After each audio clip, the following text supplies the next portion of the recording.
नाज़रीन अस्सलामु अलैकुम वरहमतुल्लाहि वबरकातुहू। एक दो दिन से सोशल मीडिया पर हंगामा मचा हुआ है इस बात को लेकर कि मोहम्मद बिन सलमान ने यहूदियों के कल्चर को जज़ीरतुल अरब में लाने के बाद, उर्फ़े आम में सऊदी अरब में लाने के बाद अब यहूदियों को काबे के तवाफ़ की इजाज़त भी दे दी है। और एक वीडियो बहुत ज़्यादा वायरल किया जा रहा है, लोग कमेंट्स कर रहे हैं, आपकी स्क्रीन पर भी हम लगा रहे हैं कि लोग क्या क्या लिख रहे हैं। आप इन कमेंट्स को देखकर अंदाज़ा लगा सकते हो कि लोग उस वीडियो के तनाजुर में ये कह रहे हैं कि मोहम्मद बिन सलमान ने अब यहूदियों को लाकर ये साबित कर दिया है कि ये आले यहूद है। लेकिन नाज़रीन, पहले तो मैं आपको वो वीडियो बताऊंगा और फिर उसके बाद आपके सामने उस वीडियो की वजाहत करूंगा।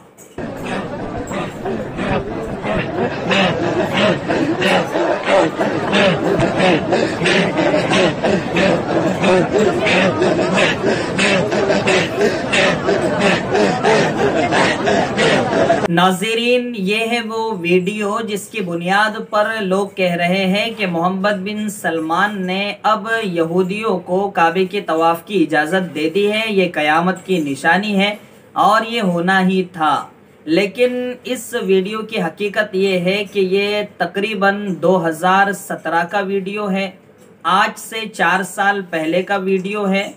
और ये तुर्की का एक सूफ़ी जमात है, तुर्की की एक सूफ़ी फ़िरका है। तो ये लोग इस अंदाज में अलग अलग हरकतें काबे के सामने कर रहे थे, जिसको वीडियो बनाकर किसी ने शेयर कर दिया और उसको ये इसलिए गलत फहमी हुई कि यहूदी भी कुछ इसी अंदाज से इबादत करते हैं, वो अपनी मुंडियों को हिलाते हैं और अलग अलग आवाज़ निकालते हैं। ये लोग भी कुछ इसी अंदाज से कर रहे थे, इसलिए गलत फहमी हुई। हालांकि ये यहूदी नहीं है बल्कि तुर्की के एक फ़िरका है जो मुस्लिम है, लेकिन इस तरीके से वो इबादत करता है, इस तरीके की वो हरकतें करता है।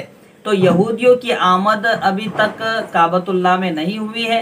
हाँ, अलबत्ता अफसोस के साथ ये कहना पड़ रहा है कि जज़ीरतुल अरब में अब यहूदियों के कल्चर को पूरे तरीके से नाफिज करने की मोहम्मद बिन सलमान ने ठान ली है और वो आए दिन कुछ ना कुछ कवानीन में रद्दोबदल करके अहले इस्लाम के दिलों पर खंजर चलाने का काम कर रहा है। हम दुआ करते हैं कि अल्लाह हरमैन शरीफैन की हिफाजत फरमाए और जल्द अज जल्द मुसलमानों को वो दिन दिखाए कि इंसाफ पसंद वहाँ सरकार हो, वहाँ हुकूमत हो, ताकि हमारे जिस जगहों से दिल जुड़े हुए हैं उन जगहों पर कोई ऐसे काम होने की वजह से हमारे दिलों पर नश्तर न चले।